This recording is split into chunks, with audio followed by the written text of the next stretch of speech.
Recent గా Ramayana movie teaser అయితే చూసేసి ఉంటారు. మామూలుగా లేదు, నాకైతే చాలా బాగా నచ్చింది. అయితే ఈ టీజర్ లో కొన్ని చోట్ల అందరు కనిపించినట్లే నాకు కూడా ఆ రాక్షసులు చూపించే దగ్గర కొంచెం ఆడ్ ఫీలింగ్ వచ్చింది CGI. బట్ స్టిల్ ఇంకా చాలా టైం ఉంది కాబట్టి ఖచ్చితంగా బెటర్ చేస్తారని అనుకుంటున్నాను. అయితే ఈ టీజర్ లో ఎన్నో హిడెన్ డీటెయిల్స్ ఉన్నాయి. నేను చాలా అబ్జర్వ్ చేసాను, మంచి ఉన్నాయి. అవన్నీ ఈ వీడియోలో మీతో షేర్ చేసుకోబోతున్నా. వీడియో కొంచెం లెంతీ ఉన్నా కానీ ఇంట్రెస్టింగ్ గా ఉండబోతుంది. సో వీడియోని ఎండ్ వరకు చూడండి. మళ్ళీ చెప్తున్నాను, వీడియోని ఎండ్ వరకు చూడండి భయ్య. అండ్ ఇక ఏమాత్రం లేట్ చేయకుండా డీటెయిల్స్ లోకి వెళ్ళిపోతే, టీజర్ ఓపెనింగ్ షాట్ అదేదైతే ఉందో అది ఫస్ట్ నేను చూసి ఎద్దుకాండం అనుకున్నాను, కానీ కాదు. యాక్చువల్ గా అది ఏంటంటే మన రావణాసుడికి ఇంకా కుబేరుడికి ఒక ఫైట్ జరుగుద్ది. కుబేరుడేమో దేవుడు, రావణాసుడేమో రాక్షసుడు. రావణాసుడు వచ్చేసి కుబేరుడికి సవాలేస్తాడనమాట, నువ్వు నాతో ఫైట్ చేయి అని చెప్పేసి. సో వీళ్ళిద్దరికి హిమాలయాలో నాసిక్ అనే ప్లేస్ లో ఒక ఫైట్ జరిగిద్ది. ఆ ఫైట్ లో రావణుడు గెలిచి లంకా నగరాన్ని ఇంకా పుష్పక విమానాన్ని సొంతం చేసుకుంటాడు. అండ్ హైలైట్ ఏంటంటే ఈ క్లిప్ అంతా కూడా CGతోనే చేశారు. ఆ రాక్షసులు స్ట్రక్చర్ కావచ్చు, వాయిస్ అంతా కూడా CGతోనే చేశారు. ఇక ఇది పక్కన పెట్టేస్తే ఈ టీజర్ నెక్స్ట్ షాట్ ఏమన్నా ఉందా భయ్య, లిటరల్లీ శ్రీరాములు అని ప్రెజెంట్ చేయడానికి పెర్ఫెక్ట్ షాట్ అని చెప్తాను. నాకైతే అది వేరే లెవెల్లో అనిపించింది. ఆ బ్యాక్గ్రౌండ్ లో విజువల్స్ కావచ్చు అంతా కూడా చాలా బాగుంది. కానీ ఇది ఎందుకు మూవీలో ఉండదనిపిస్తుంది. జస్ట్ టీజర్ కోసం, ఎలివేషన్ బిట్ కోసం అలా పెట్టారేమో అనిపిస్తుంది. అంటే ఉంటే మంచిదిలే, బట్ ఎందుకు ఉండదనిపిస్తుంది. అండ్ తర్వాత షాట్ లో శ్రీరాముల వారు నడిచొస్తుంటే మిగతా వాళ్ళందరూ కూడా పూలు చల్లుతున్నారు కదా ఆయన మీద.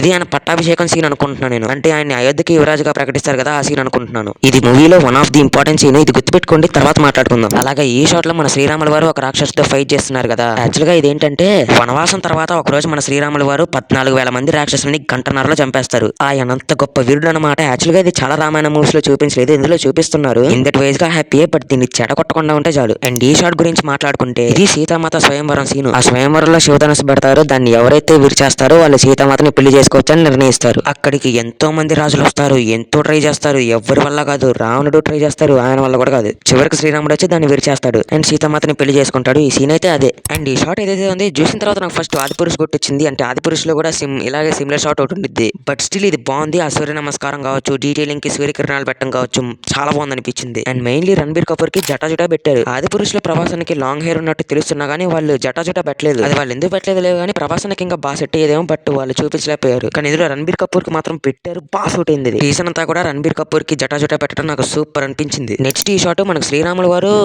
వనవాసానికి వెళ్ళేటప్పుడు షాట్ ఇది. అండ్ ఆయన బయటకు వచ్చినప్పుడు షాట్ ఇది. ఇదేమో రథం కలిగేటప్పుడు షాట్. యాక్చువల్ గా దశరథ మహారాజ్ని కైకేయి నేను అడుగుతా, అది నెరవేరుస్తాను, నాకు ప్రామిస్ చేయని అడుగుతుంది. దశరథ మహారాజ్ కూడా మాటిస్తాడు. అప్పుడు కైకేయి ఏమని చెప్పిద్ది అంటే, రాముల వారిని వనవాసాన్ని పంపించి భరతుడిని రాజం చేసి అనిద్ది. ఇచ్చిన మాటకి కట్టుబడి ఇష్టం లేకపోయినా సరే రాముల వారిని వనవాసాన్ని పంపించి భరతుడిని రాజుగా చేస్తాడు దశరథ మహారాజు. అండ్ ఇంకోటి ఏంటంటే, అయోధ్య ప్రజలకు రాముడు ఒక దేవుడు లాంటి అనమాట. ఆయన అంటే వాళ్ళకి చాలా ఇష్టం. సో ఆయన వనవాసానికి వెళ్ళేటప్పుడు మేము కూడా నీతో వస్తాం, మమ్మల్ని తీసుకొని అడుగుతా ఉంటారు. దానికి రిఫరెన్స్ గా ఈ క్లిప్ ఏదైతే పెట్టారో నాకు సూపర్ అనిపించింది. ఈ షాట్ చూసిన తర్వాత నాకు ఫస్ట్ బాహుబలి 2 గుర్తొచ్చింది. అందులో ఒక సీన్ ఉంటది కదా, టెక్నికల్ చెప్పాలంటే రాజమౌళి గారు రాముడి క్యారెక్టర్ రిఫరెన్స్ గా చేసుకుని అమరేంద్ర క్యారెక్టర్ రాశారులేండి. ఇది కూడా బాగుంది. అలాగే నేను ఇందాక ఈ షాట్ ఒకటి గుర్తుపెట్టుకోండి, దీని గురించి తర్వాత మాట్లాడుకుందాం అని చెప్పాను కదా. అదేంటంటే ఈ షాట్ కంటిన్యూషన్. అండ్ ఈ షాట్ కి దాని తర్వాత షాట్ శ్రీరాముల వారి తల మీద కిరీటం పెట్టే షాట్ కంటిన్యూషన్. ఈ ఎంటైర్ సీన్ ఏదైతే ఉందో ఇదంతా కూడా మన రాముల వారి పట్టాభిషేక సీన్ కి సంబంధించింది. అండ్ ఈ షాట్ ఏదైతే ఉందో ఇది మనకి శ్రీరాముల వారు వనవాసానికి వెళ్ళేటప్పటి షాట్. అంటే ఆయన దశరథ మహారాజ్ కి నమస్కారం చేసి వెళ్ళిపోతాడు. అండ్ ఈ షాట్ లో మీరు సరిగ్గా గమనిస్తే రణబీర్ కపూర్ ప్లే చేస్తున్న రాముడి క్యారెక్టరే కాకుండా సాయి పల్లవి ప్లే చేస్తున్న సీతాదేవి క్యారెక్టర్ ఉంది. బ్యాక్గ్రౌండ్ లో లక్ష్మణుడి క్యారెక్టర్ కూడా ఉంది. లక్ష్మణుడి క్యారెక్టర్ లో ఈ మూవీలో యాక్టర్ రవి దుబే ప్లే చేస్తున్నాడు. అండ్ ఈ షాట్ లో మన రాముల వారు అస్థికలు కలుపుతున్నారు కదా. యాక్చువల్ గా మన దశరథ మహారాజ్ అస్థికలు. దశరథ మహారాజు చనిపోయిన తర్వాత భరతుడు వచ్చేసి శ్రీరాముల వాళ్ళతో చెప్తారు, అన్న ఇలా అయిపోయింది అని చెప్పి. ఇక పెద్ద కొడుకు కర్తవ్యం చేయాలి కాబట్టి ధర్మంతో అస్థికలు కలిపేస్తాడు. ఈ సీన్ ఎలా చూపిస్తారు మరి.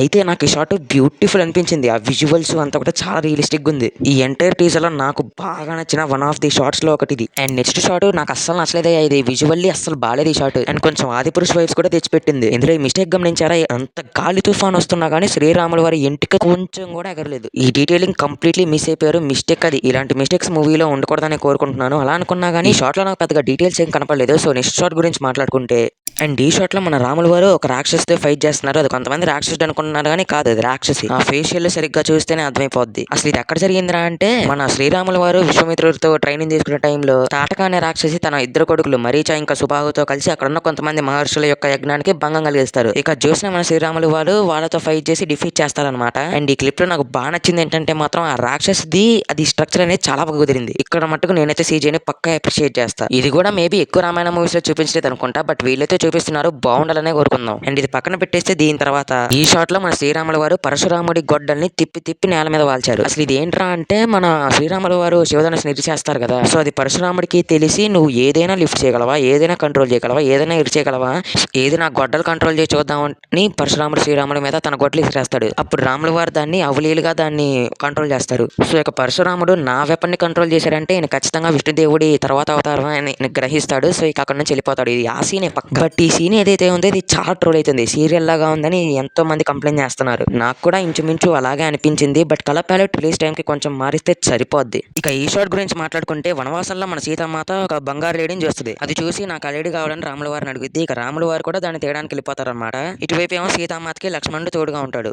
అయితే కొంతమంది రాక్షసులు లక్ష్మణుడి డైవర్ట్ చేయడానికి రాముల వారిలాగా అరుస్తారు. ఇక రాముల వారికి ఏమైనా అయిందని చెప్పేసి లక్ష్మణుడు ఒక లక్ష్మణ రేఖ గీసి, వదినా మీరు ఇక్కడ నుంచి బయటికి రావద్దు, బయటకు వస్తే మీకు అపాయం జరుగుద్ది, లోపల ఉంటేనే క్షేమంగా ఉంటారని చెప్తాడు. లక్ష్మణుడు చెప్పి వెళ్ళిపోతాడు. ఇక రావణాసుడు సీతామాతని ఎత్తుకెళ్ళడానికి వచ్చేస్తాడు. కానీ ఆ లక్ష్మణ రేఖ ఉన్నంత వరకు రావణాసుడు లోపలికి వెళ్ళలేడు. కాబట్టి రావణాసుడు అడుక్కునేవాడు వేషం వేసుకుని సీతామాతని భిక్షాందేహి అంటాడు. ఇక ఎలాగైనా లక్ష్మణ రేఖ దాటాలి కదా భిక్షం వేయాలంటే, సో లక్ష్మణ రేఖ దాటిద్ది. ఇక రావణాసుడు పుష్ప విమానంలో సీతమాతని ఎత్తుకెళ్ళిపోతాడు. ఇదే మూవీ క్లైమాక్స్ అనమాట. మిగతా అంతా కూడా మన సెకండ్ పార్ట్ లో ఉండిద్ది. అండ్ ఈ షాట్ లో మన శ్రీరాముల వారి పక్కన ఒక తగలబడుతున్న బాడీ ఉండిద్ది కదా, అది నేను ఎందుకు జటాయు అనుకుంటున్నాను. అంటే రామాయణంలో సీతామాతని రావణుడు ఎత్తుకెళ్ళిపోయేటప్పుడు జటాయు వచ్చి ఫైట్ చేస్తుంది కదా, జటాయు రావణుడి చేతిలో చనిపోయిన తర్వాత రాముల వారి తెలిసి జటాయుని కొంచెం హార్ట్ఫుల్ గా తీసుకుని తగలబెట్టేస్తారనమాట.